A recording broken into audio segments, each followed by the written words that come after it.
Hello, Dr. Atlas. Thank you for joining us. So, what is America's relationship with guns? Well, America has had a tremendous amount of firearms, really from colonial times. But really, I would say American gun culture really takes root after the American Civil War, with gun manufacturers sort of creating markets for firearms, and a lot of it sort of deals with sort of the kind of the Old West frontier mythology and all of that, and people wanting to have more guns to sort of capture this romantic relationship with the West.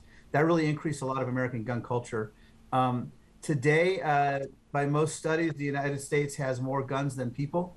So we're about 330 million Americans and about between 350 and 390 million firearms in the United States. So a lot of guns, and the guns themselves are viewed differently. So for a lot of Americans who are very ardently pro-gun, I would argue that they see the firearm not just as a tool or an inanimate object, but as a symbol and as a physical guarantor of liberty. So the gun symbolizes liberty and it guarantees liberty. And from that perspective, a lot of people who are ardent gun owners see any type of registration or regulation of firearms to be un-American, to be a threat to their freedom, and therefore they're very much opposed to gun control. And I think that's where the gun culture sort of feeds into gun policy. Yeah, and I guess, is that why this debate has become so contentious? What's at the root of the issue? I think a lot of the contentiousness is the meaning of the firearm. So, I mean, how do we explain after some of the most horrendous mass shootings like Sandy Hook or Uvalde, where even little kids are being killed, that you'll have people, gun owners, who will say, even under these circumstances, we're opposing any kind of regulation on our firearms. And again, I think it comes out, there's sort of like this emotional, psychological attitude about the firearm that is more than just an inanimate object. It represents freedom. And I think that's one reason why it becomes sort of a touchstone for a lot of people, and why it's become so controversial. People who see firearms as representatives of evil, and there are some people who want to get rid of them. But as I said, with over 350 million firearms in the United States, you're not getting rid of guns. They're here to stay. The question then becomes, how do we deal with them? How do we deal with gun rights? And how do we deal with reasonable restrictions in the name of public safety and community interest?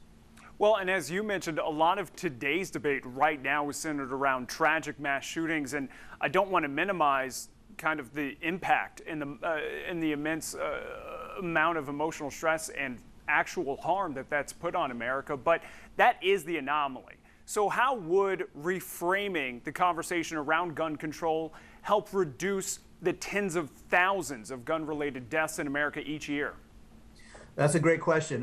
As you said, I mean, mass shootings, they get the lion's share of media attention because they're so heinous, and they really grab us, and they get a lot of attention.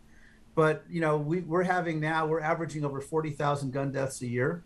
And about 55 to 60% of gun deaths every year are suicides.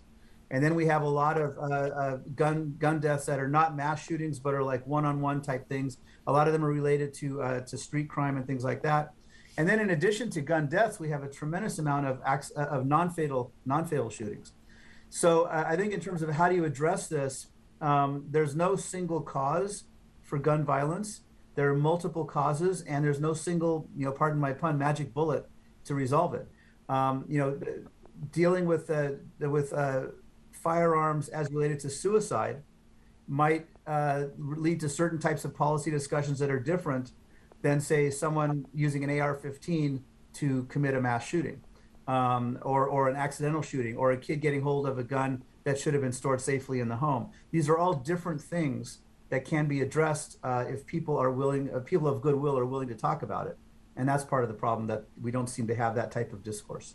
And we're seeing some movement on Capitol Hill right now. Do you see the conversation getting more polarized, or do you see more consensus today?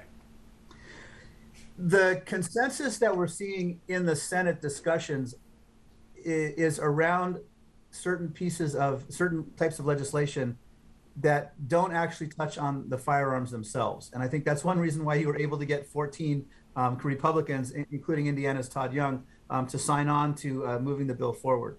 But the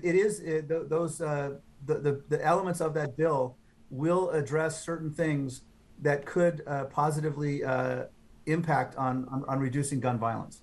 And I think that is very good. But in a sense, they've deliberately, including the liberals who wanted to get more things done, they've deliberately not brought in things like an assault weapons ban or high capacity magazines, or even raising the age to purchase a semi-automatic rifle to 21. They've left that off the table in order to actually get something that people can sort of talk about. But that being said, you still have Republicans in the House who are telling the Senate that, no, you shouldn't do this. And the NRA and some other people are basically even attacking those 14 Republican senators for even talking about that. Dr. Pierre Atlas, he's a senior lecturer at IUPUI Indianapolis. Thank you for joining us. Thank you very much.